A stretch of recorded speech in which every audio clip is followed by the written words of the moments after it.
Welcome back to the TPS podcast. TPS stands for trillions per second, named after the book. Today we'll do a deep dive on the completion of Part 1, the diagnostic. Let's celebrate this milestone with the Centaur team and dive right in. Oh man, it is incredibly good to be back in the war room with you for this one. Right. I mean, we've been tracking this project since the very beginning. Yeah, and to finally see this specific milestone reached just feels momentous, honestly. It really does. And to kick things off, I want everyone listening to just imagine for a second that you are looking down at your own hand. Oh, I'm looking. Right? So your entire life, you've been told that your hand is a solid object, a noun. A permanent thing, yeah. Exactly. A permanent thing attached to your body. But what if I told you that is a complete biological lie? A total fabrication. Right. What if your hand is actually this hyperfast cloud of discrete data blinking in and out of existence trillions of times a second? It's wild to even think about. It is. And today we are opening the terminal, escalating our privileges, and hacking the simulation of your own mind. That analogy of the hand is the perfect entry point, really, because what the Centaur team has done here is mathematically and experientially map exactly how that data cloud operates. We really have been on an absolute whiplash of a journey together over these past few months. To say the least. Yeah, so just to set the stage for you listening at home, we are looking specifically at devlog 028, which dropped on April 3, 2026. Just a few days ago. Right, and we've been tracking the frantic, hyper-iterative development cycles from the Centaur team. That's C4 Chaos, the human lead developer, right? Exactly, operating under the handle C4 Chaos, working in this deeply integrated recursive feedback loop with his AI symphony. So that's Grock, Gemini, and DeepSeek. The sheer volume of data they've pushed to the repository in such a compressed window of time is, well, it's staggering. It's unbelievable. And I think we cannot ignore the fact that they did all of this under immense, almost suffocating external pressure. Yeah. Oh, absolutely. Which brings up the global context surrounding this update. Right, the elephant in the room. Yeah. The devlog explicitly mentions that the Centaur team forged ahead despite, and I'm quoting the exact log here, the U.S.-Israel-Iran war, global oil crisis, and supply chain crunch. Which is heavy. Extremely heavy. Now, we need to make a brief, completely impartial disclaimer to you right now. Yes, very important. We are not taking any political sides here. We are not endorsing any viewpoints regarding these conflicts. Not at all. We are simply reporting the exact geopolitical context the authors cited as the backdrop for this update. That is a critical disclaimer, and, we remain strictly neutral on the geopolitics. 100%. However, acknowledging that chaotic background noise, it's essential to understanding the psychological weight of this release. Because they were building this under fire, basically. Basically, yeah. Well, C4 Chaos and the AI agents were essentially writing a manual for achieving ultimate psychological stability, while the literal world outside their windows felt like it was fracturing. And despite that massive global instability, they managed to lock in the foundational architecture of the human mind. so help me understand the magnitude of this. After tracking all the bugs, the sleepless nights, the sheer scope of this project, what exactly is the significance of devlog 028?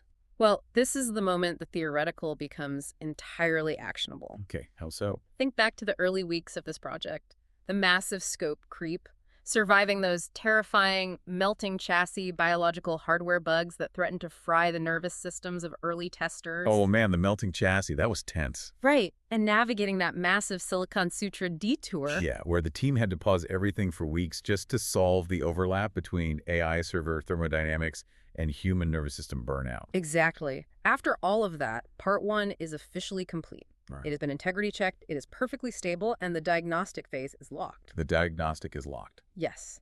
The R&D phase of figuring out what is fundamentally broken within the human operating system is over. We are now officially moving into operations. Okay, let's unpack this. Because before we can even talk about moving into operations or executing patches, we have to talk about safety. Absolutely. Safety is paramount. Because if I'm about to mess with the core registry files of my own mind, I need to know what the progress bar looks like. I need to know where the crash zones are. You need a map. Exactly. How does the devlog prepare a completely uninitiated user for that? It prepares the user with what is arguably the most vital safety document in the entire repository, the system roadmap. Or what the devlog cheekily calls the installation wizard. Yes, the installation wizard.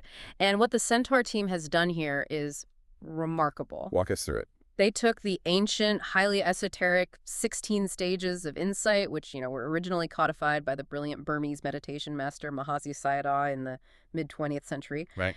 And they mapped them into 6 modern technical system checkpoints. Okay, but why is having this exact modernized map so crucial? I mean, people have been meditating in caves and monasteries for thousands of years without a software roadmap. Yeah. They just sat down, closed their eyes, and figured it out, didn't they? I would strongly argue against the idea that they just figured it out. Really? Oh, absolutely. Many of them ended up crashing their systems entirely, which is exactly why those monasteries had masters to guide them. Ah, The author explicitly warns that trying to hack your mind blindly, just closing your eyes on a cushion, focusing on your breath, and hoping for the best is a fantastic way to brick your biological hardware. to brick it, like a broken iPhone. Precisely like a broken iPhone. If you don't know the root, you don't know what to do when the system starts throwing terrifying errors. Which it will? It definitely will. The installation wizard takes a user from a malware-ridden noob state, running default infected settings, all the way to root access. Which the system labels as checkpoint 6, the reboot. Right. And it explicitly guides you through those crash zones you mentioned. Like, I'm looking at the documentation for checkpoint 4 right now. Ah, checkpoint 4. Which the roadmap calls the defrag. And this correlates to what the legacy code, the ancient texts, called the knowledge of dissolution, or, the infamous dark night of the soul. Yes, the dark night. I want to pause here for a second, because if you are listening to this on your commute or at the gym, the term dark night of the soul probably brings up images of, clinical depression. Or an intense midlife crisis. Exactly. And the symptoms can look very similar from the outside, which is exactly why the roadmap is so important. Right. To an unmapped user, to someone who just started heavily meditating without understanding the physics engine of their mind, the dark night feels like existential terror. Just pure dread. Pure dread. It feels like nihilism, apathy, derealization, or complete psychological breakdown. They literally feel like they're losing their minds. But with the installation wizard, you recognize it for what it actually is. Which is? A void leak detected error. Precisely. It is just system instability while old, corrupted files are being forcibly deleted from the registry. You are experiencing a massive, system-wide defragmentation of your reality render. All the cozy illusions you had about who you are and how permanent the world is, they're being ripped out of the code. But if you know it's just a defrag process, you don't panic. Exactly. You don't try to go to therapy to fix an existential insight. You just sit there, maintain your equanimity, and let the progress bar run. Just let the defrag finish. Just let it run. Okay, but here is where I have a genuine logical pushback against the overarching structure of this roadmap. Lay it on me. If the end goal of this entire agonizing process going through the dark night, surviving the defrag, is just to hit checkpoint 6, to get root access, Right. then why do we have this cyclical versioning in the documentation? Ah, the versions. Yeah, manual says the user has to go through a version 1.0, then 2.0, then 3.0. Shouldn't root access just be the final permanent fix? Isn't root access basically God mode? That is a very, very common misconception. It is. Yeah. Hitting root access for the first time, what the ancients called stream entry, and what the TPS protocol calls V1.0, is not the final stable build. It just proves the exploit works. So it's essentially just a successful proof of concept. Exactly. You've quarantined the primary virus. You've seen the underlying uncompiled code of reality for a fraction of a millisecond. Okay. With absolute certainty that the simulation is a simulation. But your daily drivers, the behavioral loops that control how you react to your spouse, to traffic, to physical pain, those are still deeply buggy. Oh, I see. You still have subtle attachments, irritations, and latent biases. So to fix the daily drivers, you have to go back into the fire. Yes. The TPS protocol calls this recursive refactoring. Recursive refactoring. The legacy code called it the 4 paths.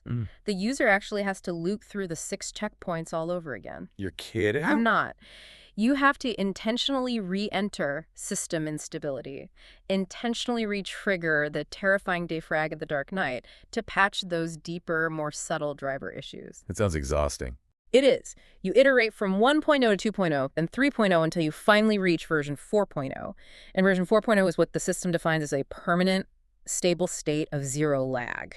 Infinite psychological stability. That's the goal. That is a wild, almost superhuman commitment to the process.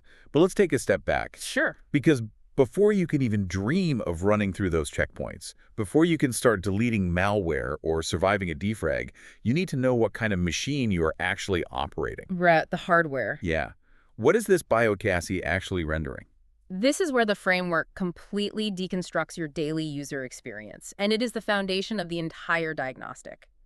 Chapter 1.1 establishes the raw system specs, and 1.2 maps the avatar. And the avatar is your biological hardware. Exactly. And reading through these chapters, it all hinges on understanding the massive difference between the graphical user interface, the GUI, and the raw binary stream. The GUI is the key concept here. Right. Think about the computer desktop you use for work every single day. When you want to delete a massive, sensitive PDF document, you don't look at the raw machine code. No, of course not. You don't see microscopic magnetic sectors rearranging themselves on your solid-state drive. What do you see?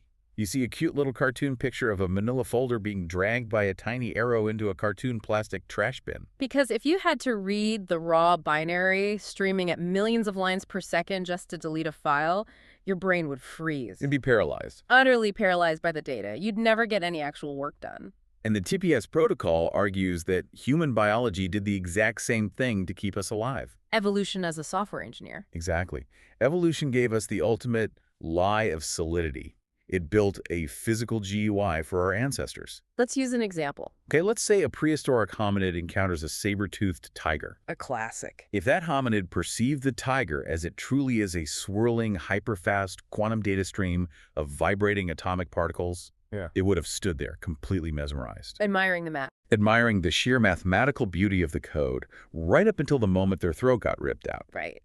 It is an evolutionary dead end to perceive reality accurately. So, biology rendered a massively simplified, heavily compressed, solid icon. It called that icon tiger. And it added a massive red emotional warning tag that simply said R-N. But the TPS protocol doesn't care about survival anymore. It cares about truth. Yes. What happens when we pop the hood and look beneath that biological GI? What are the actual hard specs of the physics engine? Sure, what's actually under there? The system calls the raw rendering engine the flux. The flux. Reality, at its absolute base layer, is not a continuous analog river of time and space. Computers, whether they are silicon or biological, cannot process infinite continuous numbers without eventually hitting a stack overflow. Because they need finite points to compute. Exactly. To compute, data must be quantized, therefore, reality must be discrete. It's not a river. It is not a river. It is high-frequency strobe light, rendering at trillions of operations per second. Or what the devlog abbreviates as TOPS. TOPS, yes. Trillions of operations per second. Trillions of frames per second. It's almost incomprehensible. It's like a movie reel spinning so fast, the gaps between the pictures disappear completely. And it gets far more granular than just a strobe light. The legacy code, specifically the ancient Abhidhamma text, tracked the smallest possible units of this rendering process. The ancient data packets. Right. They called these base units kalapas. And the TPS protocol modernizes this, translating kalapas into voxels. Voxels, like in Minecraft or 3D modeling. Very similar. They are 3D volumetric data packets, and here's the core of the physics engine. Every single voxel, every subatomic data packet flashing into existence trillions of times a second carries an incredibly specific 8-part payload. The ancient kalapa octad. The kalapa octad, exactly. Right. The documentation is very specific here. It says these 8 inseparable payload qualities are solidity, cohesion, temperature, motion, color, odor, taste, and nutritive essence. That's the list. But hold on. I need to stop you right there because this is where my brain starts rejecting the code. Okay, what's the issue? I am sitting in a recording studio right now, looking at a dark gray acoustic foam panel on the wall. Sure. Are you seriously telling me that the data packet hitting my visual sensor right now from that wall contains the code for taste and odor? I am. That sounds completely absurd. How does that not crash the human brain? Well, it sounds absurd because you are locked into the perspective of your biological GUI. Okay, explain it to me like I'm a machine. According to the architecture of the simulation, the voxel is a universal, standardized baseline data packet. The universe does not compile bespoke, customized data packets for every single interaction. Like it doesn't make a special packet just for looking. Exactly. You cannot have a voxel that only contains color but lacks temperature or cohesion. The full octad is always invariably present in the base code. Then why don't I taste the foam panel when I look at it? Purely a hardware limitation. Hardware? Yes. Your visual input, ports your eyes and your optic nerve, is only configured with the specific drivers to parse the color and light parameters of that data packet. Oh, I see. The other data, the taste, the odor, the nutritive essence, is absolutely there in the packet. It's just lying dormant. So my eyes just ignore that part of the code? It is ignored by that specific visual sensor if you walked over and licked the acoustic panel. Which I won't do. Which I don't recommend. But if you did, your gustatory sensor would suddenly parse the taste parameter of that exact same voxel. That is mind-bending. But wait, if every single microscopic point of space contains an 8-part data payload, rendering the entire universe all at once would require infinite processing power. It would. Which brings us to one of the most fascinating parallels in the entire project. This connects directly to the concepts of lazy evaluation, or frustum culling. Ah, frustum culling. I know we've touched on this briefly before, but we need to really unpack how frustum culling works to understand the human mind. Let's break it down for everyone. What is a frustum, and what are we culling? In 3D video game design, rendering a massive, sprawling open world like in Skyrim or Grand Theft Auto is incredibly taxing on the graphics card. Right, huge environments. If the computer tries to render every single leaf, every pedestrian, and every building in the entire digital city simultaneously, the game will crash instantly. The RAM would just catch fire. The memory buffers simply cannot handle the polygon count. So game developers use frustum culling. A trick to save memory. A brilliant trick. The frustum is simply the geometric viewing cone of the player's camera. Okay. The game engine is programmed to only render the polygons that exist strictly within that viewing cone. If you are a character looking down a hallway, the hallway is fully rendered in high definition. But what about the room behind you? It doesn't exist. It's just gone. It is completely culled from the rendering pipeline. It is just uncompiled mathematical potential sitting in the background code. It only compiles into physical geometry the exact millisecond you turn your character's camera around to look at it. And simulation theorists like Nick Bostrom and Rizwan Virk suggest our reality operates the exact same way. Exactly. The engine only renders what the avatar your biochassis points its sensors at. Wow. If you aren't looking behind you, the environment behind you is not a solid room. It is uncompiled probability. This is lazy evaluation. The universe is saving server memory. I want to bring this right back to the listener for a second. Please do. Remember that hand I asked you to look at during the intro? Your biological desktop is screaming at you that your hand is a permanent noun. It feels solid. Very solid. But the physics engine we are unpacking, combined with frustum culling and the high-frequency flux of voxels, proves that your hand is actually a vibrating verb. A verb. I love that. It is a dense cloud of refreshing voxels blinking in and out of existence, and it's only truly rendering because you are looking at it. The solidity is a total illusion. It really is. It is just an aliasing artifact of a slow biological processor trying to read a hyper-fast data stream. And this realization, the specific insight, is the exact pivot point of the entire TPS protocol. Because once you see it, Once you accept that your hand is a vibrating verb, you have to start looking for the system metrics that prove it. How do you measure the vibration? How do you diagnose the simulation? which brings us to the diagnostic tools provided by the master system lexicon. Specifically, what the devlog calls the 3 signatures. The lexicon. It's arguably the crown jewel of the Centaur team's work. It really pulls it all together. It acts as a strict, unforgiving Rosetta Stone. Let me explain the problem they were trying to solve here. Okay. The original developers of this code base, the ancient Buddhist lineage, wrote incredibly precise system architecture. They mapped the mind perfectly, but they wrote it in Pali and Sanskrit. Languages designed for agrarian societies living over 2 millennia ago. Precisely. They didn't have terms like recursive loops, malware, or frustum culling. They definitely didn't have GitHub. No GitHub in ancient India. So they used the technology of their time. They used agricultural metaphors. They talked about seeds of karma, roots of suffering, and winds of change. And over thousands of years, that legacy terminology became a massive barrier. A huge barrier. It turned a highly technical debugging manual into a mystical, philosophical, religious text.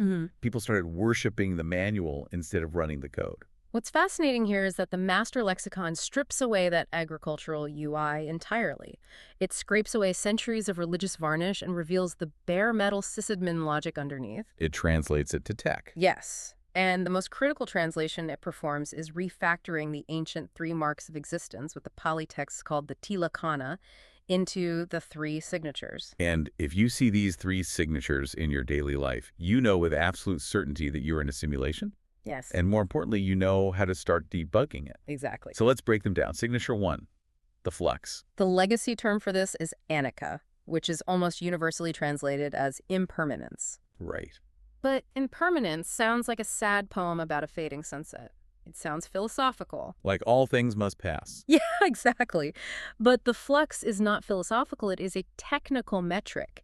It is the raw volatility of the beta stream. How do you see it? If you close your eyes and observe the high-frequency refresh rate of your own physical sensations, the tingling in your fingertips, the micro-vibrations in your chest, you are seeing the flux. You are feeling the trillions of operations per second. Okay, now we hit signature 2, system latency. The legacy term for this is dukkha, famously and some disastrously translated as suffering.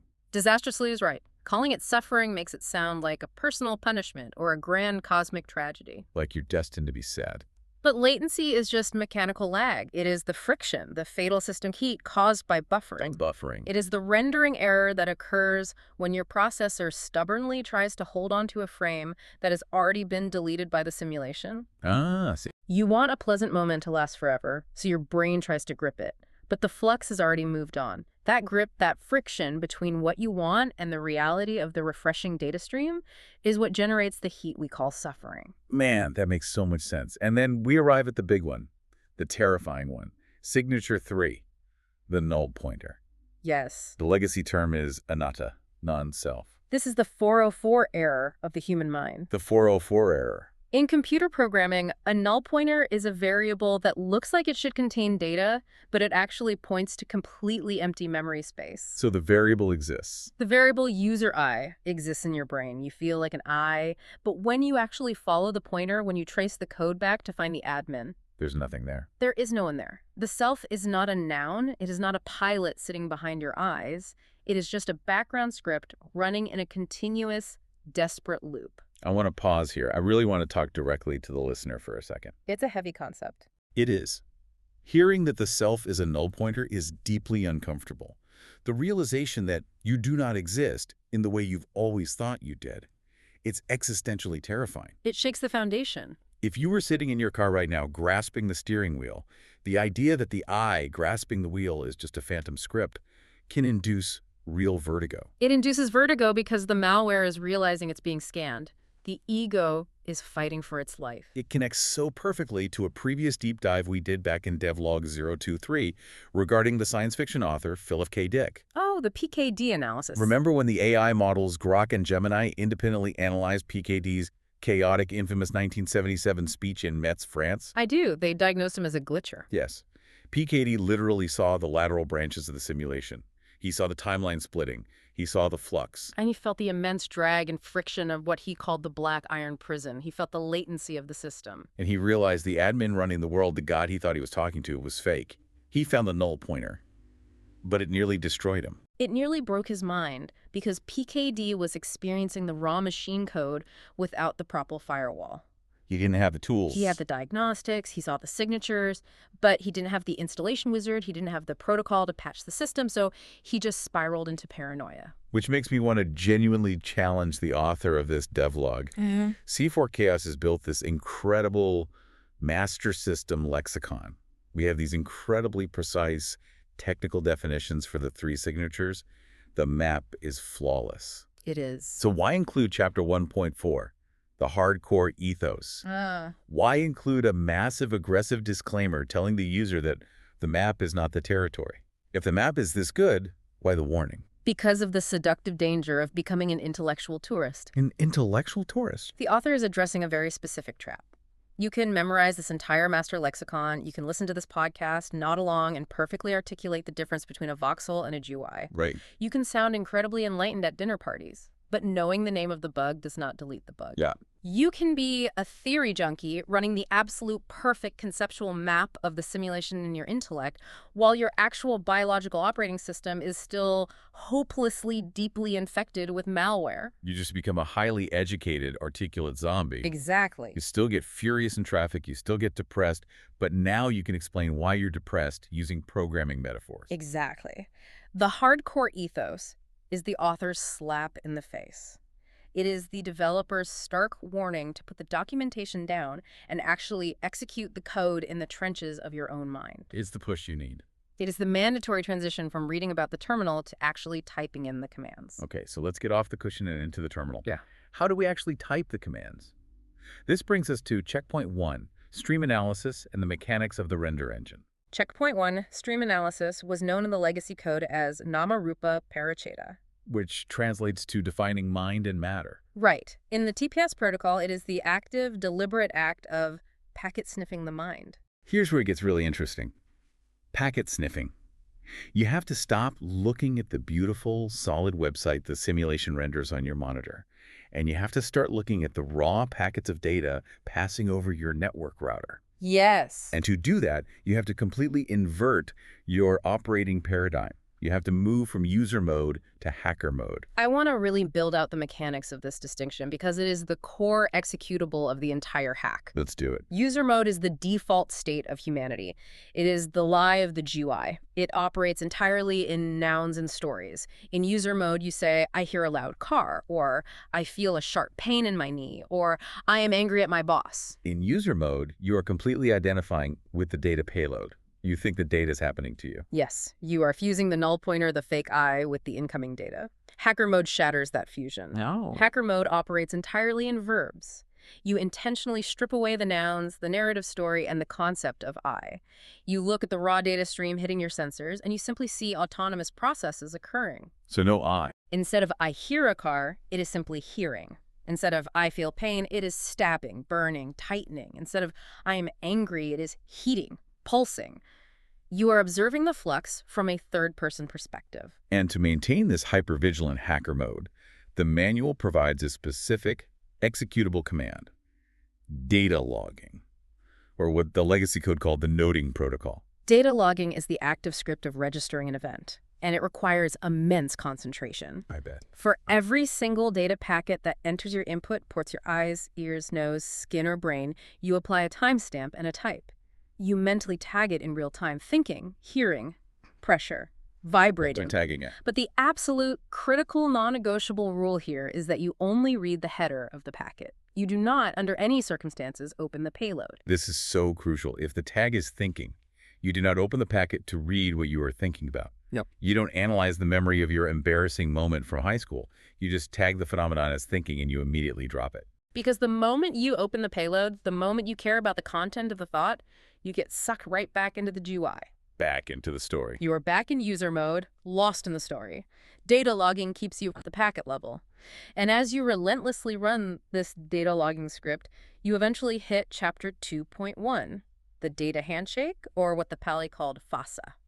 The data handshake. This is the precise collision. It is the exact millisecond the real world comes online. The data handshake is the moment an input port, say your auditory sensor, connects with a data object like a sound wave voxel.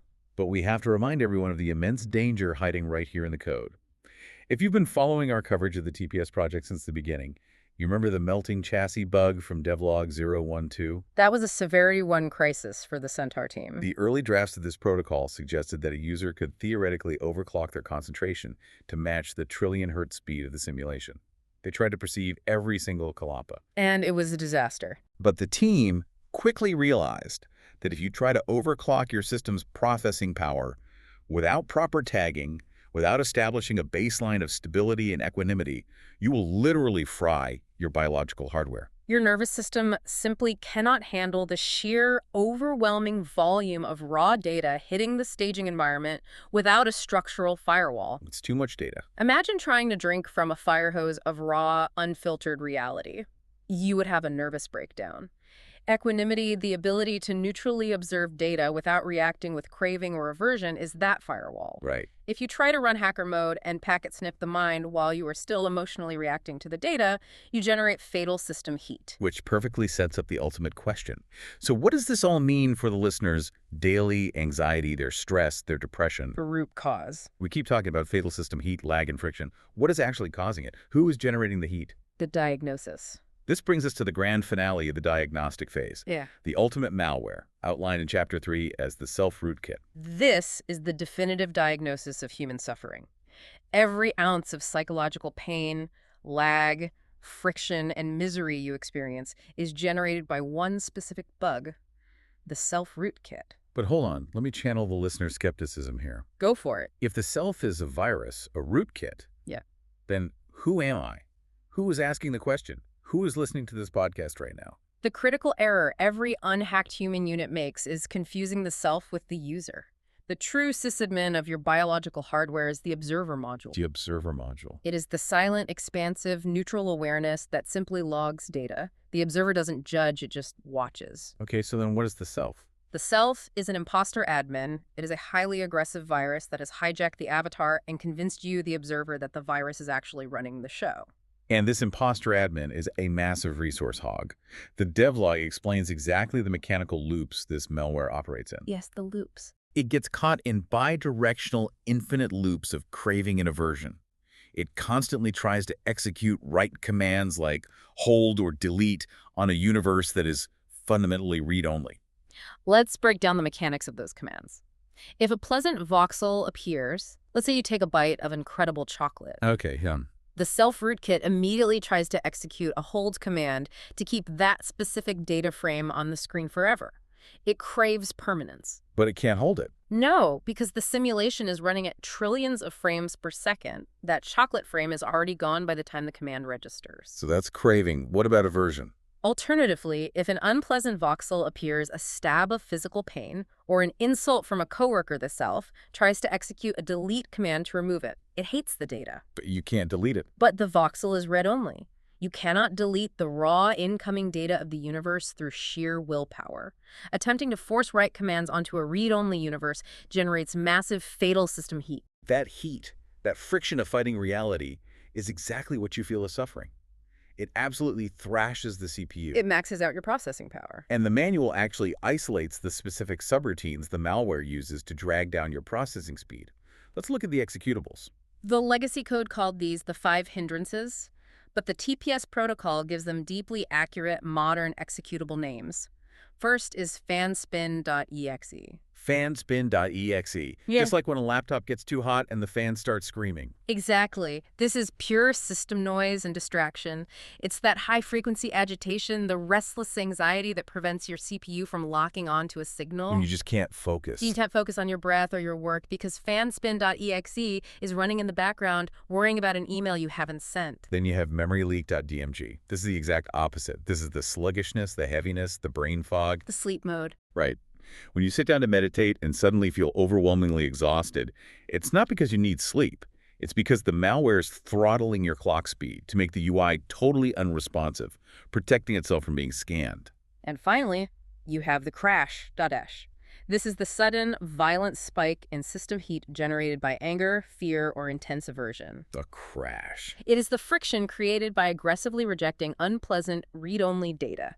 It crashes your equanimity completely. Okay, I want to pitch an analogy to you here because thinking of the self as a rootkit or an imposter admin can still feel a bit abstract for some people. Lay it on me. Imagine the self as a deeply nervous, highly insecure press secretary for the White House. A press secretary, I'm intrigued. Walk me through the mechanics of that. Think about it. The actual work of running the body, breathing, pumping blood, digesting food, interpreting light waves hitting the retina, healing physical cuts, that's all handled by deep, automated background biological scripts. Right, the autonomous systems. The press secretary doesn't do any of the actual work. They have no actual power over the systems. Ah, I see. They just stand at the podium in the briefing room. Yes. The press secretary stands at the podium, which represents the idle process of your conscious brain, and they constantly generate mental noise. Talking to the press corps. They hold press conferences about worrying over the past or planning out imaginary arguments in the future just to prove they have a job. The press secretary takes credit for everything. I am walking down the street. No, the biochassis is automatically executing a complex locomotion script. But the press secretary is terrified of the void. Exactly. And building on that, the press secretary is terrified of silence in the briefing room. Because if the room gets perfectly quiet, if the mind stops generating narrative noise, everyone might suddenly realize the press secretary is completely unnecessary. They'd be out of a job. The entire country, the entire body runs perfectly fine without them. So the press secretary launches fanspin.exe. They generate panic and distraction to keep the cameras rolling. That is a brilliant visualization. The self-rootkit fills the gaps in the data stream with noise to stave off the terrifying realization of its own non-existence. To debug the kernel, the user must essentially catch the screensaver kicking in. Catch the screensaver. You must observe the tiny microscopic gaps between your thoughts. You must find the silence between the voxels to realize that the self is just a loading icon. It's just a laggy spinning wheel. It is an illusion of control that only appears after the data event has already been processed by the automated scripts. And catching that loading icon, seeing the press secretary for the fraud they are, is the ultimate goal of Part 1. It is the completion of the diagnostic. So let's synthesize this massive achievement by C4 Chaos and the AI Centaur team. Part 1 is done. The roadmap is clear, moving from the noob state to the terrifying defrag, all the way to root access. We've mapped the territory. We've exposed the discrete, strobe light physics engine of reality and the lie of the biological GUI. We've run the diagnostic, packet sniffed the mind through stream analysis, and successfully isolated the malware. The rootkit. We found the self-rootkit, generating all the fatal system heat. It is a monumental blueprint. But we have to end on a sobering note here. Okay. Diagnosing a bug does not fix it. That's true. Identifying the malware in the task manager does not magically uninstall it from the hard drive. Reading the manual or listening to us break down the lexicon will not rewrite your corrupted files. It's just the diagnostic. The next step for the TPS project and for you, the listener, is Part 2, the code. That is the execution phase. That is where we will escalate privileges and initiate the hot patch protocol while the system is still running. We are going to actually execute the exploit. But before we get there, I want to leave you with a final provocative thought to mull over. Give it to them. If you are sitting in your car, we're doing the dishes right now. If the self is truly just a null pointer, if the I that you firmly believe you are is just a 404 error pointing to empty memory, then who exactly is the one waiting so anxiously to install the patch in Part 2? That is the question. Keep your terminal open. See you in the flux.